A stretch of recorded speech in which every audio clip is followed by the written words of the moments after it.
स्वर्गाश्रम तारीख 22/6/63, समय सायंकाल, स्थान गंगा तट, टिबड़ी पर पूज्य श्री भाई जी द्वारा दिया हुआ प्रवचन।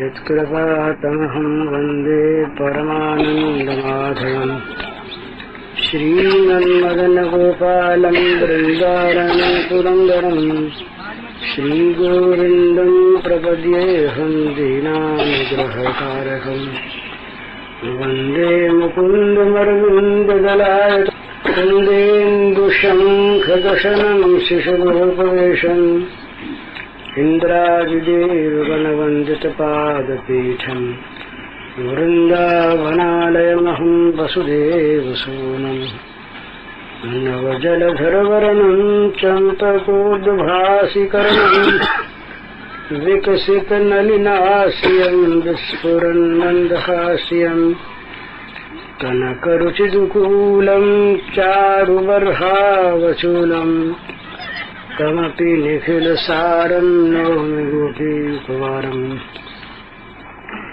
वंशी विभूषितकरान्नवनीरदाभात् पीताम्बरागरुणबिम्बफलाधरोष्ठात् पूर्णेन्दुसुन्दरमुखादरविन्दनेत्रात् कृष्णात् परं किमपि तत्त्वमहं न जाने श्रीहरिः।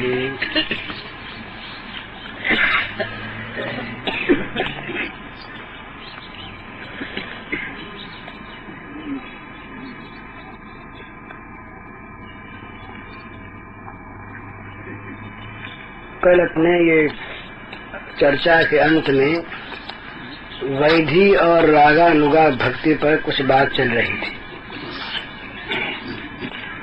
जो भक्ति विधि पूर्वक होती है,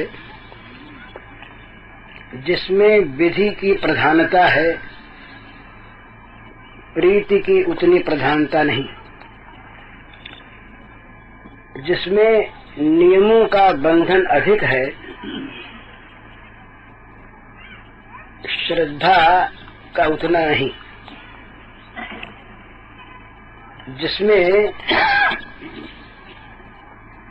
विधि का फल भी होता है और वो निष्कर्म भाव होने पर भी उसके फल की एक आकांक्षा होती है। वो निष्कर्म होने पर आकांक्षा होती है बंधन मुक्ति की। तो वैधि भक्ति वाला भक्त भगवान के दर्शन पा सकता है, भगवान से अपने किसी कामना की सिद्धि पा सकता है और भगवान से मोक्ष पा सकता है। लेकिन रागानुगा भक्ति, जिस भक्ति को कहीं कहीं परा भक्ति भी कहते हैं, प्रेमा भक्ति भी कहते हैं, और केवल प्रेम नाम से भी जिसका परिचय होता है, उसका फल केवल एक है, सप्रेष्ठम लभते। ये नारद जी का सूत्र है कि प्रेम के द्वारा जो भगवान का सेवन करता है उसको प्रियतम मिलते हैं। प्रेष्ठ भगवान मिलते हैं नहीं कहा, ब्रह्म का साक्षात्कार होता है नहीं कहा, बोध होता है नहीं कहा। ये सारे प्राय मुक्ति के पर्यायवाची शब्द हैं। साक्षात्कार है, बोध है, आत्मज्ञान है, मुक्ति है, मोक्ष है, भगवत प्राप्ति है, ये सभी प्रायः मुक्ति के पर्यायवाची शब्द हैं। पर ये एक नवीन शब्द है, नारद जी ने कहा सप्रेष्ठम लभते। वो प्रेष्ठ को प्राप्त करता है, अर्थात उसे भगवान की प्राप्ति होती है प्रेमास्पद के रूप में। और ये एक बहुत विलक्षण स्थिति है कि जहाँ प्रेमास्पद की प्राप्ति होती है वहाँ भक्त को भगवान कुछ देते हैं वो अलग बात है। प्रेमास्पद प्रेमी को देता है सो या नहीं है। प्रेमास्पद प्रेमी से लेने के लिए लालायित रहता है। ये एक विलक्षण भाव है। कर्म, ज्ञान, भक्ति, योग, इन सब में भगवान से कुछ न कुछ पाना है। कर्म में भी भगवान से पाना है। कर्म का फल या निष्काम होने पर नैष्कर्म सिद्धि, ये कर्म का फल है, मिलता है। योग में भगवान की परम ज्योति में विलीन हो जाता है आदमी। जिसे हम असंप्रज्ञात समाधि कह सकते हैं। योग का फल परमात्मा की प्राप्ति है। उसमें भी लेता है कुछ, वो साधक लेता है। साधक इन योग में, कर्म में, भक्ति में और ज्ञान में शुरू करता है लेने की इच्छा से ही। तो लेने की इच्छा भुक्ति हो या मुक्ति हो, कोई सी भी हो, पर अपने लिए कुछ पाने की इच्छा रहती है सब साधनों में। भगवान देने वाले रहते हैं सब। जितने भी साधन हैं सबकी सिद्धि में भगवान दाता हैं, भगवान देने वाले हैं, भगवान लेने वाले नहीं। पर इस प्रेम के साम्राज्य में विलक्षणता है कि देने वाले लेने वाले बन जाते हैं। आप्तकाम, पूर्ण काम, सकाम बन जाते हैं। नित्य निरीह इच्छा रहित भगवान इच्छा संपन्न अपने को बना लेते हैं। जिनको कभी भूख प्यास नहीं लगती वे भूखे प्यासे भी बन जाते हैं समय पर। तो ये सब क्यों? ये सारा का सारा प्रेम के रस का आस्वादन करने के लिए। प्रेम रसास्वादन के द्वारा भगवान का जो स्वरूप वितरण होता है प्रेमियों में, उसकी कुछ विलक्षण स्थिति होती है और उनकी अपेक्षा। तो वहाँ इसमें यहाँ का साधक चलता है भगवान को देने के लिए। ये बड़ा अंतर है। सारे साधक चलते हैं भगवान से पाने के लिए, पर प्रेम का साधक चलता है भगवान को देने के लिए। उसका प्रारंभ होता है देने की इच्छा से। देने के लिए उसके पास वो कुछ मानता नहीं है, पर वो भगवान को सुखी देखना चाहता है। ये बहुत बड़ी एक लोगों की दृष्टि में हंसने की बात है। कहते हैं ये तो बड़ी विडंबना की बात है कि भगवान को सुखी बनाना चाहता है। क्या सुख उसके पास है जो भगवान को देकर सुखी बनाएगा? उसके पास कौन सी सुख की सामग्री है जो भगवान को सुखी कर सकेगी? जो सुख स्वरूप हैं, जो सुख सागर हैं, जो सुख निधि हैं, आत्यंतिक सुख जिनका स्वाभाविक रूप है, सारे सुखों के जो परम उत्स हैं, मूलक प्रपात हैं, वे भगवान किससे क्या सुखी होंगे? ये बड़े आश्चर्य का विषय होता है कि भगवान को सुखी बनाने के लिए, पर इस भावना में जो एक अमृत है, लेने की इच्छा, अपने सुख की इच्छा का सर्वथा परित्याग, ये जो त्याग है, ये त्याग रूपी जो महान अमृत है, इस त्याग रस का पान भगवान करना चाहते हैं। इसीलिए ये समझ लेने का विषय है कि इस प्रेम राज्य में भोग को कहीं स्थान नहीं है। त्याग से ही इसका प्रारंभ होता है। अपने लिए कुछ नहीं चाहिए, देने पर भी नहीं चाहिए, मिलने पर भी नहीं स्वीकार, इच्छा तो है ही नहीं। तो इस प्रकार की परिस्थिति में जो महान त्याग होता है वो त्याग अत्यंत पवित्र होता है। उस त्याग से एक स्वाभाविक विमल आनंद होता है, एक रस का निर्यास उससे निकलता है जो भगवान को लालायित करता है। भगवान उसके लिए भूखे भी बन जाते हैं, प्यासे भी बन जाते हैं। विभिन्न रसों में वात्सल्य रस में भगवान भूखे हैं, प्यासे हैं, मैया का स्तन्यपान करने के लिए मचल उठते, वो खेलने का आनंद लेना चाहते हैं तो सखाओं से खेल करते हैं। तो ये सब चीजें भगवान क्यों स्वीकार करते हैं? उस त्याग का ही महत्व इसमें है। तो त्याग से प्रारंभ होता है इस प्रेम का। प्रेम का उद्गम त्याग है। इसीलिए भगवान से वो त्यागी कुछ पाना नहीं चाहता, देता है, और भगवान उससे लेकर सुखी होते हैं। देकर सुखी भगवान हमेशा ही होते हैं, पर यहाँ भगवान लेकर सुखी होते हैं। क्यों?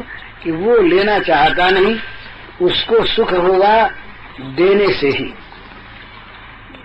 भाई वर्षा में जिनको न बैठना हो, न बैठ सकें, उनको जाना चाहिए। और आप लोग सब कहेंगे वर्षा जोर के आने पर तो हम बोलना बंद कर देंगे, कोई आपत्ति की बात नहीं।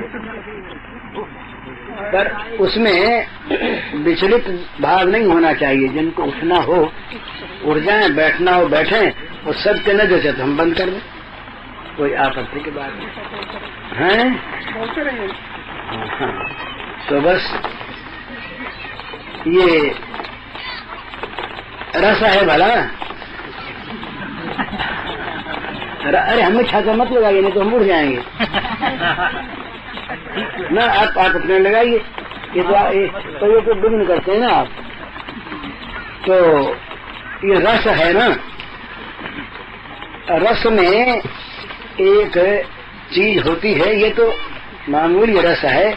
यदि वास्तव में रसोपासना हो, वास्तव में रसोपासना हो, भैया हमको फिर बंद करना पड़ेगा।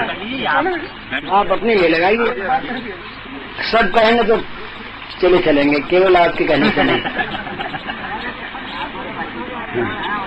महाराज यहाँ से कोई उठने वाला है नहीं, और सुनने के वास्ते आए रस की बात, और रस तो बरस ही रहा है, इसीलिए बैठे हैं आप, इसीलिए आए हैं। तो आप कहते रहिएगा, आप आंख बंद कर कह रहे हैं, आप तो कुछ को सुना नहीं रहे। जो सुनने वाला है कोई और है, और यहाँ से उठ के जाने वाला कोई है नहीं। अरे कुछ नहीं आती है बारिश, उसी को ढकना चाहिए, बस वही हो रहा है। मुझे भी नहीं होना चाहिए, जरा होने दीजिए उसको। देखिए कोई नहीं उठने वाला रहेगा, कोई उठने वाला पहुंच जाएगा, कोई देखिए बहुत बड़ी परीक्षा हुआ करती है। आप राधा प्रेम की बात सुनना चाहते हैं तो मामूली वर्षा से विचलित हो गए, मामूली वर्षा से विचलित हो गए। ये बंद हो जाने वाली, ये चले बात सुनना चाहते हैं हम लोग, करना चाहते हैं चलने वाली त्याग की परम भूमिका की। जहाँ पर मोक्ष के त्याग की चर्चा से आरंभ होता है, वहाँ पर मामूली या आराम का त्याग, सुख से बैठे थे पानी बरसने लगा, इतने में विचलित हो गए। ये ठीक नहीं है। ये तो ऐसी चीज है महाराज, सचमुच ऐसी चीज है कि यदि समझ में आ जाए और यदि भगवान की कृपा से जीवन में उतर आवे तो जगत का कोई दुख नहीं रहता। भगवान कहते हैं गीता में, यस्मिन् स्थितो न दुखे न गुरुनापि विचाल्यते। यस्मिन् स्थितो न दुखे न गुरुनापि विचाल्यते। गुरुनापि दुखे न, मामूली दुखी तो कोई दुख था ही नहीं। इसमें तो गर्मी में बल्कि कुछ आराम मिल रहा है, केवल सहन नहीं। लेकिन अगर गुरु दुख हो, महान से महान भयंकर दुख हो, उस दुख में भी स्थिति से विचलित नहीं होता। यन लब्ध्वा चा परम लाभम मन्यते नाधिकम तथा। इससे अधिक सुख कोई है नहीं। ये सुनते सुनते जगन्नाथ जी कैसे बने कुछ मालूम है आपको? जगन्नाथ जी के बनने की कथा आती है बड़ी सुंदर, कई कथाएं हैं। ये श्री श्याम सुंदर और दाऊ जी, इन दोनों के स्वभाव में एक चीज थी और है कि जहाँ कहीं प्रेम की मधुर चर्चा होती है वहाँ गए बिना इनसे रहा नहीं जाता। कहीं हो जहाँ इनके प्रेमी लोग मिलकर इनके प्रेम की चर्चा करते हैं, वहाँ ये चाहे छिप कर, चाहे लुक कर, चाहे गुप्त रूप से, चाहे प्रकट रूप से पहुंच जाते हैं, वहाँ इनको उसमें रस आता है।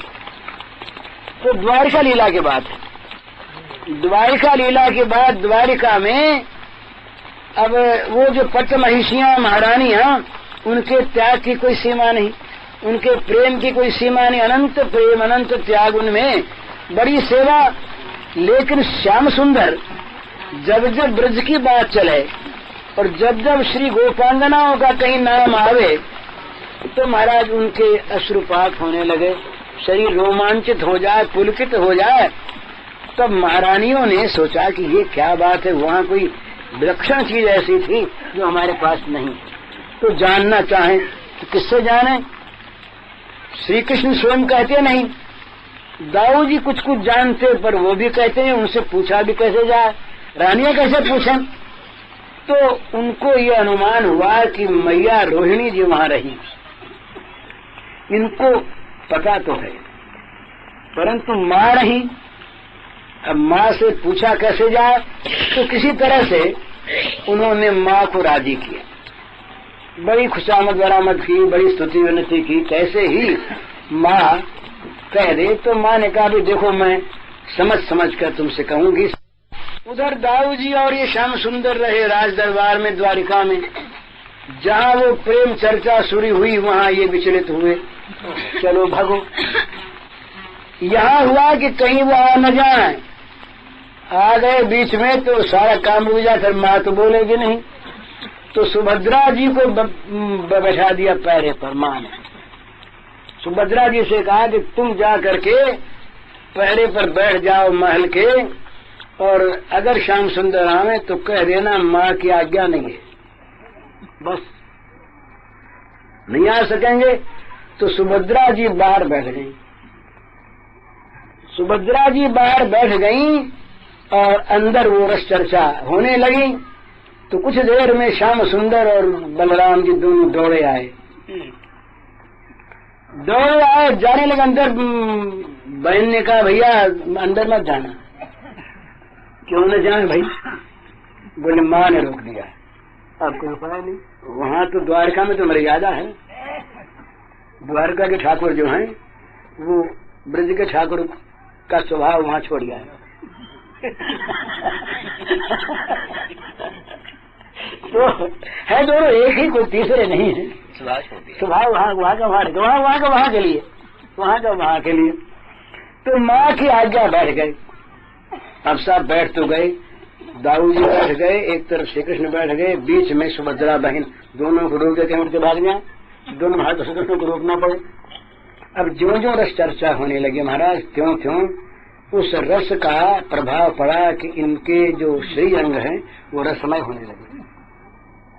यद्यपि भगवान के श्रीअंग सारे रसमयी हैं, उनमें कहीं हम जैसा हाड़ मांस, ये हड्डियां और ये सब मेद मज्जा नहीं है, सारा चिन्मयी है। पर लीला के लिए वो सब रसमय हो गए, और रसमय होकर वो धीरे धीरे वो काष्ठवत होने लगे, उनमें जड़ता आने लगी। माने चेतन जड़ हो जाते, जड़ चेतन हो जाते। तो भगवान भी उस रस के द्वारा इतनी आप्लुत हुई कि पहले रसरूप हुए और फिर जड़ काष्ठवत होने लगे। इतने में उधर कोई खबर हो गई तो मैया ने चर्चा बंद कर दी। तो जैसे थे तो इनके पास बड़ी सुभद्रा बीच में, तो वो भी वैसी हो गई। तीनों काष्ठवत हो गए, लेकिन वो जो काष्ठवत हुए, वो पहले तो सब रसमय हो गया था, तो काष्ठवत हुआ, इतने इतने हाथ हुए, नेत्र ठीक नहीं बने, पैर ठीक नहीं बने काष्ठ के, वो रस रह गया। इसी बीच नारद जी आ गए। नारद जी ने देखा यहाँ की लीला, तो नारद जी काष्ठवत होने पर भी चेतन तो थे ही भगवान। नारद जी ने कहा कि महाराज ये क्या बात है? बोली ये बात है। तब बोले हमारी प्रार्थना है कि इंद्रद्युम्न का कोई का पहले वरदान था, वो तो था ही, आप नीलाचल में इसे रूप में रहे। तो उस प्रेम रस की महत्ता बताने के लिए काष्ठ रूप जगन्नाथ जी और दाऊ जी और सुभद्रा बहन, ये तीनों तब से काष्ठवत वहाँ रहते हैं। आधे आधे हाथ, आंखें ठीक बनी नहीं, मुंह ठीक बना नहीं, इस तरह से वो चलता है। तो ये रस की महिमा है महाराज। तो रस की ये जहाँ आप गोपी भाव की बात कहना चाहते हैं, सुनना चाहते हैं, मैं यही कह रहा था अभी कि इसका प्रारंभ होता है त्याग से। प्रारंभ होता जहाँ भी स्वसुख की इच्छा है। ये बहुत बहुत गोपी भाव की बात सुनने और कहने वालों को याद रखना चाहिए। सूत्र तत्सुखे सुखित्वम, नारद जी का सूत्र है। प्रियतम के सुख में सुख, अपने सुख की इच्छा का सर्वथा सर्वथा परित्याग, यहाँ से ये प्रेम शुरू होता है। इसीलिए इस प्रेम में भगवान ऋणी होते। जहाँ लिया जाता है ना, लिया जाता है, भगवान हनुमान के ऋणी क्यों हुए? भगवान राघवेंद्र हनुमान ने दिया ही दिया और देना माना ही नहीं। देना कभी नहीं माना हनुमान ने। खबर लेके आए, सब कुछ कर करा करके आए, भगवान शाबाशी देने लगे तो बोले महाराज इस शाखा से शाखा पर जाई। अरे बंदरों के में कौन से मनुष्य है, हमने क्या किया? तो हनुमान ने दिया ही दिया। तो महाराज तो उस पर उससे इतने प्रभावित हुए, इतना अपने को। तो वाल्मीकि रामायण में तो यहाँ तक कह दिया है कि देखो भाई, ऐसी स्थिति हो ही नहीं जब ऋण चुकाने की कोई अवस्था आवे। जैसे कोई कर्जदार होता है ना, और कोई महाजन, तो बड़ा महाजन यदि हो तो वो उधार होता है, रुपया बाकी है, बाकी नहीं मांगता, नहीं मांगता। पर कभी उसकी परिस्थिति ऐसी बिगड़ जाए कि उसे वसूल करने की आवश्यकता पड़े, तो देखता भाई खाते में किस किस में पावने हैं, तो उनसे कहता है कि भाई हमारा इतना रुपया तुम्हारे नाम पड़ता, दे दो। तो हनुमान तो महाजन है और भगवान राघवेंद्र कर्जदार है, कर्जदार है। ये कहते हैं कि तुम्हारा कर्ज मैं कभी उतार ही न सकूं, और तुम्हारी कभी ऐसी अवस्था हुई नहीं कि तुम्हें कर्ज मांगने का अवसर आवे। वरदान दे दिया साथ ही, और अपनी कर्जदारी हमेशा के लिए स्वीकार कर ली, कभी उससे उऋण हूं। सुन कर तुम ही उऋण में नाही, कर विचार देखा मन माही। प्रत्युपकार करो का तोरा, सन्मुख हो सकत मन मोरा। अरे वो महाजन के सामने सिर नीचा होता है, यहाँ कहते मन नीचा, सिर ही नीचा नहीं। तुम्हारे सामने मेरा मन ऊंचा नहीं होता, इतना मैं कर्ज से दब गया। तो क्यों? दे नहीं देना। जहाँ दे नहीं देना है, लेना नहीं है, वहाँ भगवान जरा थोड़ा सा उससे घबराते तो नहीं है। घबराना तो भगवान में नहीं होता है, पर थोड़ा सा हिचकते हैं, देख लेते हैं पहले कि इसको महाजन बनाए कि नहीं, महाजन बनने लायक है कि इतना देख लेते हैं। तो इसलिए वो कहते हैं मुक्ति देना भगवान के लिए बड़ा सहज है। मुक्ति ददा थी, मुक्ति देना बड़ा सहज है, पर प्रेम देना, प्रेम देने में भगवान को देना पड़ता अपने आप को, और अपने आप को दे करके भी ऋणी रहना पड़ता। ये विशेषता श्री गोपांगनाओं से बोले भगवान की तुम्हारा ऋण तुम नहीं चुका सकते देवताओं के आयु पर्यंत, तुम ही कृपा करो तो बात दूसरी है। तो क्या बात है, गोपिकाओं में था क्या? कौन सी ऐसी चीज थी जो भगवान को मुग्ध कर सके, भगवान को लालायित कर सके, भगवान के मन में लोभ काम पैदा कर सके? चीज क्या थी? वो चीज थी केवल और केवल वो प्रीत रस, प्रेम रस, निर्मल उज्ज्वल। वो प्रेम रस उज्ज्वल इसीलिए इसको कहते हैं इसे उसको उज्ज्वल कहते हैं। इनके रस ग्रंथ का नाम है उज्ज्वल नीलमणि। उज्ज्वल नीलमणि, नीलमणि तो श्याम सुंदर का नाम है। तो ये उज्ज्वलता कौन सी है? उज्ज्वलता है कि इनके जीवन में केवल भगवान ही भगवान भरे, भगवान का सुख ही सुख भरा है। इसके सिवा किसी चीज की न कल्पना है, न आकांक्षा है, न कामना है और न सत्ता ही है।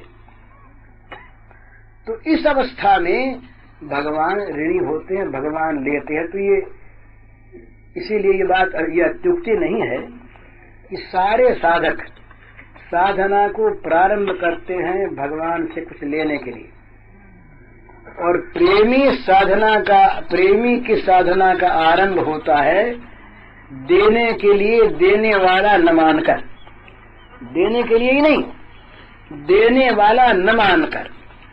वो समझता है कि देने योग्य मेरे पास कोई वस्तु है ही नहीं और देने की योग्यता ही नहीं, न वस्तु है न योग्यता है, पर वो देने के लिए तैयार। तो देने के लिए कौन से भाव तैयार होता है कि मेरे प्राणनाथ सुखी हो जाएं। ये उसकी विचित्र भावना है ना। तो इसी विचित्र भाव को वो स्वीकार कर लेते हैं, तुम्हारे द्वारा मैं सुखी होऊंगा। अपने अंदर उसके द्वारा सुख प्राप्त करने की अभिलाषा प्रकट कर देते हैं भगवान। वीक्षरंतुम मनश्चक्रे योगमायं पाशुतः, ये वीक्षरंतुम मनश्चक्रे, ये भगवान ने इच्छा की, रमण की इच्छा की। क्यों की? भगवान में कोई कमी थी, उनको कोई इच्छा थी, उनमें कोई अभाव था, किसी चीज की प्राप्ति उनको नहीं थी। फिर इच्छा क्यों की? ये उन्होंने मन का निर्माण क्यों किया? किस बात के लिए किया? बस इसी बात के लिए कि इन त्यागी प्रेमियों को सुख देना है। सुख देना है कैसे? इनसे सुख लेकर, इनसे सुख लेकर सुख देना है।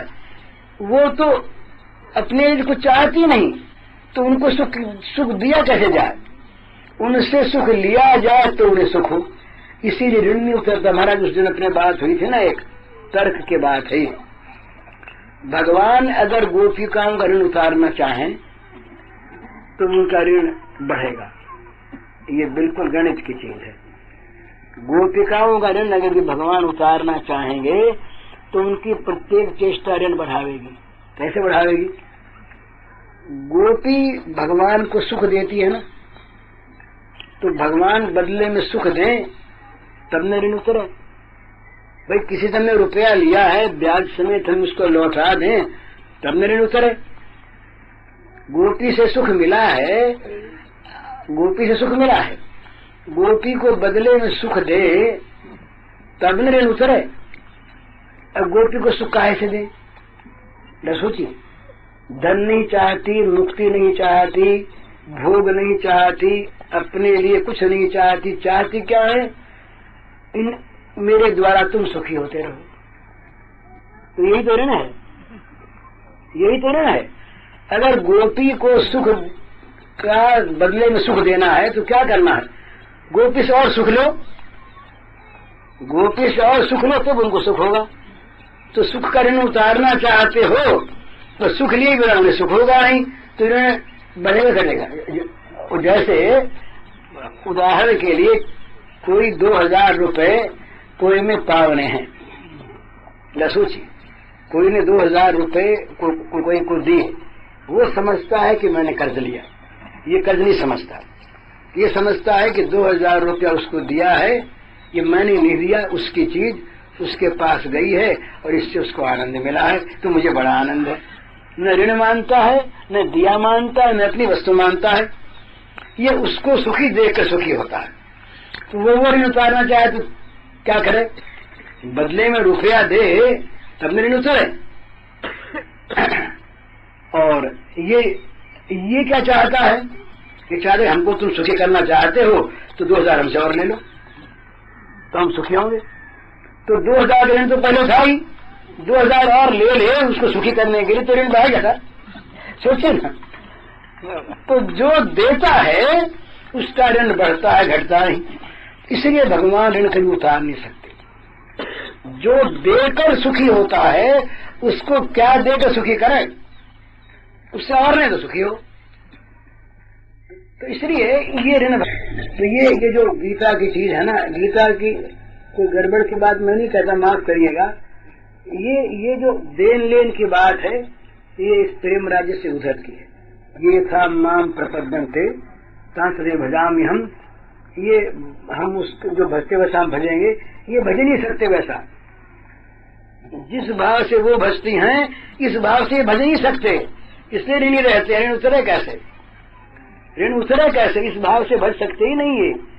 तो इसलिए भगवान जो हैं ये नित्य आराधना करना चाहते हैं श्री गोपांगनाओं की, श्री राधिका की। किस लिए कि भाई यूं तो ऋण उतरता नहीं, उस प्रकार का सुख हम इनसे लें, हम इनके प्रेमी बने और इनको प्रेमास्पद बनाएं। हम इनके प्रेमी बने और इनको प्रेमास्पद बनाएं, तब कहीं तो उसमें होगा क्या, इनकी बात अनेक हमको सुख प्राप्त होगा, तो इनकी जगह हम हो गए। तो इसलिए ये जो गोपी प्रेम की बात है, इसी को कहते हैं रागानुगा भक्ति, इसी का नाम पराभक्ति। इसमें एक चीज है, पराभक्ति में भगवान मिलते हैं प्रेष्ठ के रूप में, सप्रेष्ठ मदवते, नारी का सूत्र हमारा है। भगवान को प्राप्ति होगी नहीं कहा, मोक्ष मिलेगा नहीं कहा, बोध होगा नहीं कहा, मुक्ति होगी नहीं कहा, ये कहा भगवान ने, नारद जी ने, सप्रेष्ठम लभते। इस प्रेम के द्वारा जो मेरा भजन करेगा उसको प्रियतम रूप में मैं मिलूंगा, उसको प्रियतम मिलेगा। प्रियतम मिलेगा, प्रियतम कौन, जगत की सारी प्रीति सब जगह से उठकर जिस एक परम प्रेष्ठ में जाकर केंद्रित हो गई वो प्रियतम। जिसके बहुत प्यारे होते हैं ना, ये जब सारे जगत में किसी का प्रेम होता है, विश्व प्रेम, तो विश्व के नाते हो नहीं सकता। अगर कभी विश्व प्रेम होगा तो भगवान के नाते होगा। सारा विश्व भगवान का रूप ये मानेंगे तब प्रेम सब जगह समान होगा, और विश्व के नाते हम प्रेम करने जाएंगे तो प्रेम में वैषम्य रहेगा, कभी प्रेम हो नहीं सकता। तो इसलिए ये इनके जो प्रियतम हैं वो प्रियतम एक प्रियतम है, उन प्रियतम के अतिरिक्त प्रियता कहीं है ही नहीं। सारी प्रियता, सारी ममता, सारी आसक्ति सब जगह से सिमटकर, सब जगह से इकट्ठी होकर एकमात्र अपने प्रियतम में जाकर केंद्रित हो गई, वही प्रियतम। और प्रियतम की कहीं सत्ता नहीं रही, कहीं प्रिय की सत्ता नहीं रही, तो अब भगवान उनको मिलते किस रूप में, न उनकी मुक्ति में प्रियता है, न भुक्ति में प्रियता है, न लोक में प्रियता है, न परलोक में प्रियता है, न भोग में प्रियता है, न त्याग में प्रियता। त्याग का भी त्याग होता है, जहाँ तक त्याग में त्याग करने वाला रहता है ना, वहाँ तक त्याग सफल नहीं होता। ये समझने का विषय है। ये समर्पण के अपने बात हुई थी। समर्पण में जब तक समर्पण करने वाला मौजूद है तब तक समर्पण की पूर्णता नहीं होती। मैंने समर्पण किया, मैं भगवान के समर्पण हो गया, पर वो मैं बच रहा, मैं हो गया। पर जब वो ये कहता है कि मेरे पास मेरा और मैं कुछ था नहीं, ये मुझे निमित्त बनाया, ये बड़ी सुंदर चीज भगवान ने कही, निमित्त मात्रम भव सर्वसाचन। भगवान ने कहा कि जो कुछ तू करे मेरे अर्पण कर, जब पुरुष मदर्पण, मेरे अर्पण कर। तो अर्पण कहता है मैंने खाया तुम्हारे अर्पण, मैंने युद्ध किया तुम्हारे अर्पण, मैंने तो तुम्हारे आगे सम्मुख काम किया तुम्हारे अर्पण, ये तो हुआ अर्पण। पर मैं तो रह गया ना। भगवान ने एक बड़ी स्थिति तो बड़ी वहां पर दूसरी युद्ध की बात, पर अर्जुन यहाँ युद्ध जो करता है गीता में, ये अर्जुन युद्ध राज्य के लिए नहीं करता। ये भगवान ने साफ शब्दों में निषेध कर दिया, राज्य के लिए युद्ध मत करना। सुख दुखे समय कृत्वा लाभा लाभो जया जयो, तब युद्ध करो। निराशी निर्ममो भूतवा युद्ध से विगत ज्वर है, राज्य की कामना से, राज्य के ममत्व से और आशा से युद्ध मत करना, मेरे लिए करना। तो युद्ध किया, पर युद्ध में कहीं अर्जुन कह बैठे, कहीं हो जाए कि युद्ध में मैंने विजय प्राप्त की, युद्ध में भीष्म द्रोण इतने बड़े बड़े महारथियों का को परास्त मैंने किया, उनका वध मैंने किया तो फंस जाएगा, उसका समर्पण पूरा नहीं। तो भगवान संकेत से बड़े शब्द तो साफ, पर साफ होने पर भी ऐसे प्रसंग में कहते हैं कि जिससे समझ में नहीं आता। विराट रूप का प्रसंग, विश्व रूप का, वो कहते हैं निमित्त मात्रम भव सव्य साचन मयि वैते निहता पूर्वमेव निमित्त मात्रम भव सव्य साचन। ये द्रोण भीष्मादि जो है ना, ये मेरे द्वारा पहले से मारे जा चुके हैं। तो केवल निमित्त बन, केवल कर्म समर्पण ही नहीं, कर्ता का भी समर्पण। कर्ता ये न माने मैंने किया है, जब तक वो मैं रहता है तब तक समर्पण पूरा नहीं होता।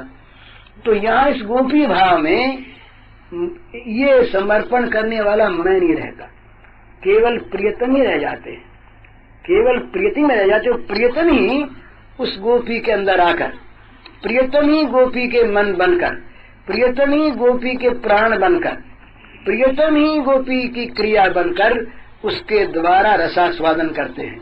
ये बड़ी बड़ी मीठी और बड़ी ऊंची चीज है महाराज।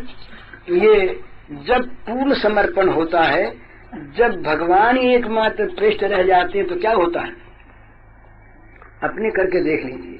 संसार में जिस किसी व्यक्ति के साथ हमारा जितना अधिक से अधिक अंतरंग संबंध होगा, उसके मन की बात वो बता भी देगा, और बहुत दफे उसके मन की बात हम जानने लगेंगे अपने आप, स्वाभाविक।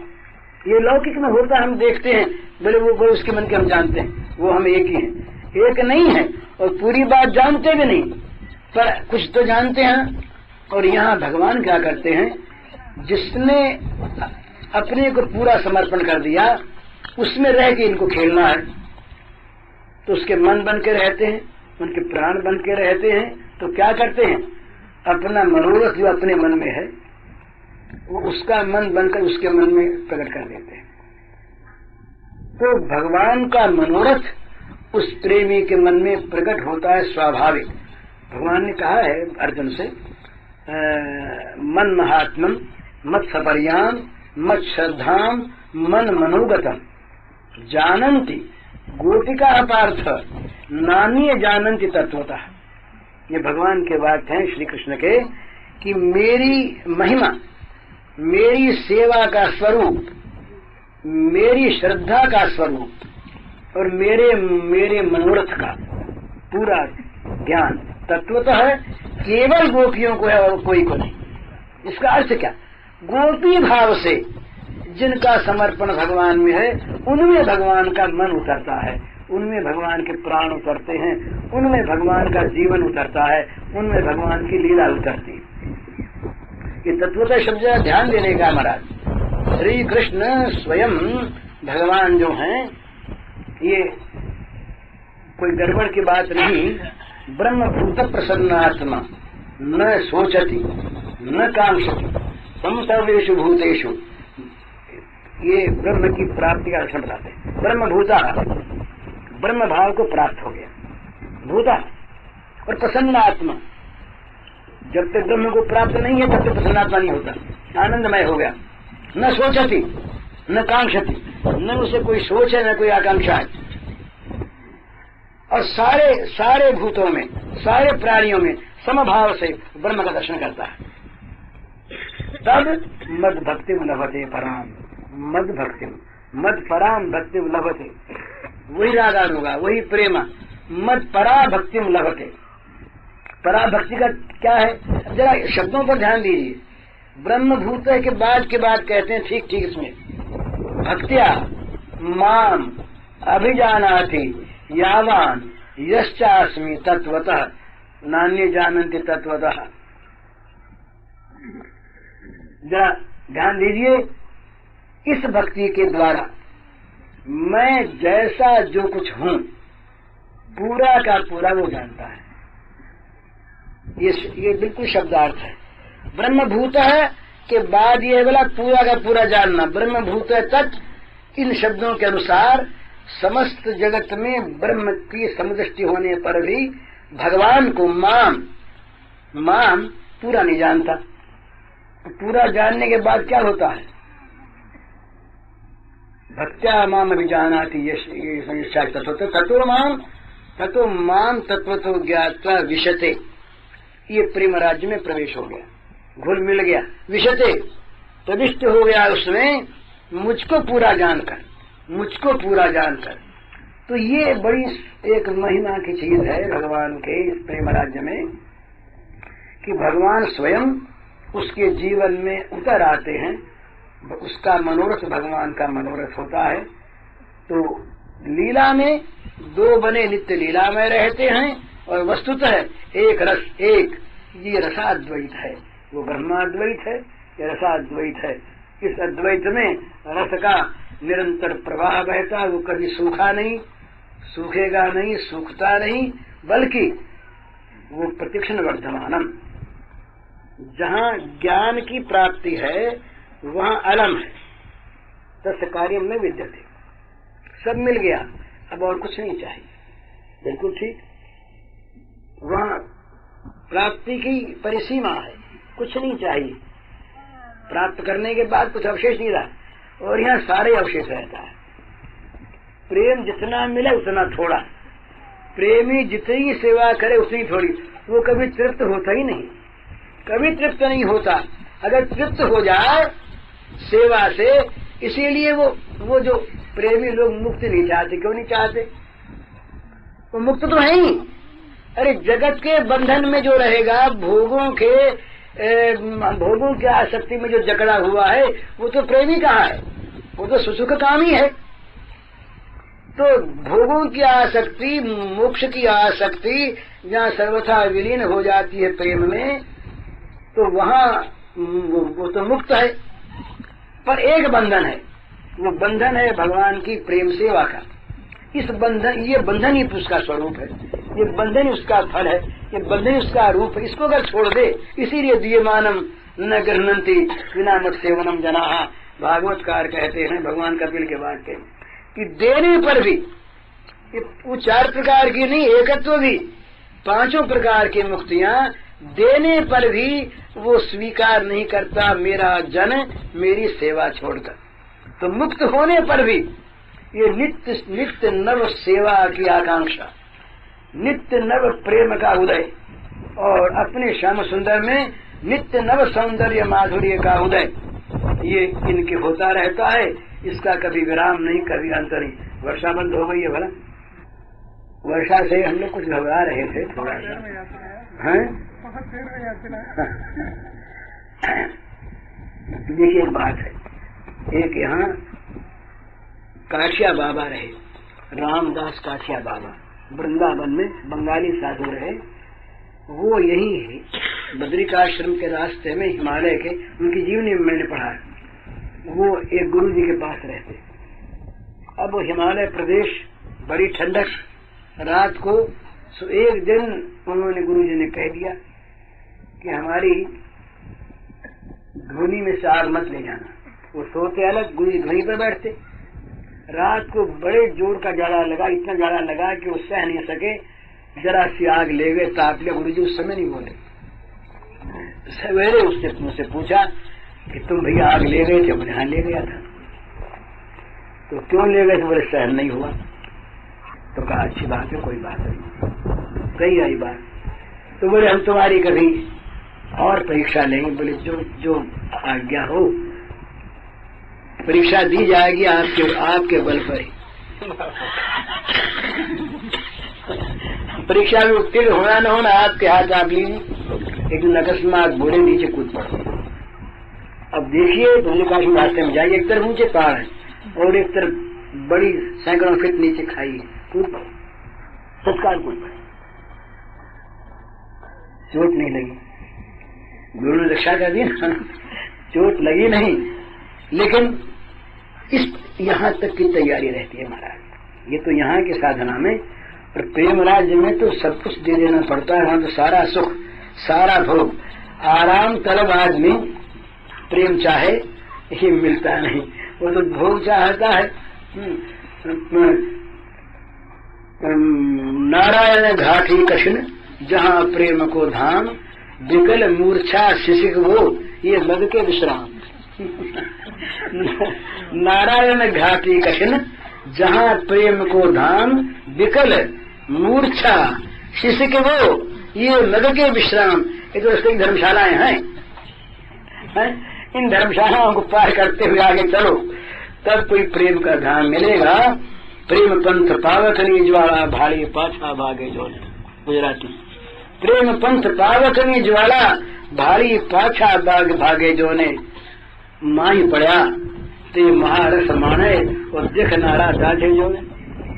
देखने वाले जलते रहते हैं, जो इस आग में कूद पड़ते हैं वो परम शीतल परम शांत मधुरतम रस का उपभोग करते हैं। पर है तो आग जो सर्वस्व, अपने सर्वस्व को जलाकर उसकी खाक पर, उसके भस्मावशेष पर नाच सके, वो प्रेम के मार्ग में आवे महाराज। अपना सब कुछ जलाकर उसके भस्मावशेष पर जो नाच सके आनंद मत होकर, वो प्रेम के मार्ग में आवे। हरिनो मार्ग छे शूरानो नहीं कायर नो काम जोने। ये कायर का काम नहीं, वीरों का काम है। गोपिकाएं परम वीरांगनाएं थी, उनकी वीरता उनकी शूरता की सीमा नहीं है। बड़े बड़े योद्धा, बड़े बड़े ऋषि मुनि जिस मामूली एक वासना पर अपने आप को नष्ट कर देते। बड़े बड़े योद्धा, बड़े बड़े ऋषि मुनि उन सारी वासनाओं पर विजय प्राप्त करके श्री गोपांगनाओं ने भेज और मुकुंद पद ज्ञान गोविंद पद का सेवन किया। उनका आदर्श सामने रख करके जितना जिससे हो सके प्रेम की भावना करे। हरिओम। पूज्य श्री भाई जी के इस प्रवचन का शीर्षक है प्रेम में त्याग की मुख्यता। इसका कैसेट संख्या है 195। जय राधे जय राधे राधे जय राधे जय राधे जय राधे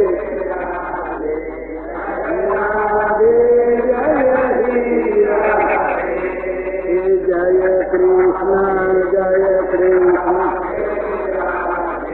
जय राधे जय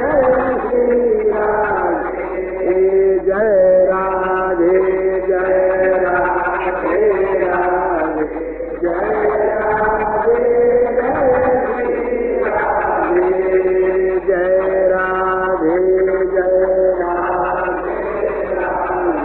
जय